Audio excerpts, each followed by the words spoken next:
Hello, ilengai lom le ngolte idam kim te khiam. Tunita gina abi sa huna lom te khat I to khak thu ongen nom ing.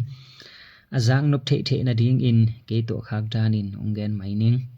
Pan pa ni le. Nikhat azol panin agam lama ma kem som get ap hang na khokhat a. Van zok ding in nitak nai khat polin cycle to kapai khia hi. Kapai nang khua katun chiang in nai li ung sata hi themve tol ga in vanzok ka kipan pa hi kazok hit chiang in khua hung mial in nitak nai guk lelang ung sat tamok hi agyak ding in apai hilo ka hi man in aizol lam ka kile kiek ka che kiek ung kul mok hi tole ke jong ki thoi pa in aizol lam zuan in kapai pa ving ving hi lampi pen zogam lampi dan hi in go zuk zuk teng to ong nal ma ma hi tole akho upan kem sagi aphak namun katun chiang in ka cycle ong pai zo non lo mok hi tole ka cycle tung pan to khiana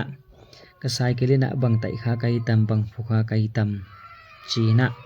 lamna la tang ka hiam china ka cycle tung pan to khiana ka en hi tole kapai zo ro na katan namun pen bang ma la tai khalo su khalo bang ma om doina cycle tunga tuang to ki kina kaliwa full in tinina ka hi hang na zong ong pai su tuan lo hi zanom na sakle kommena angel sukin aban jingcheng zom king ni lungdam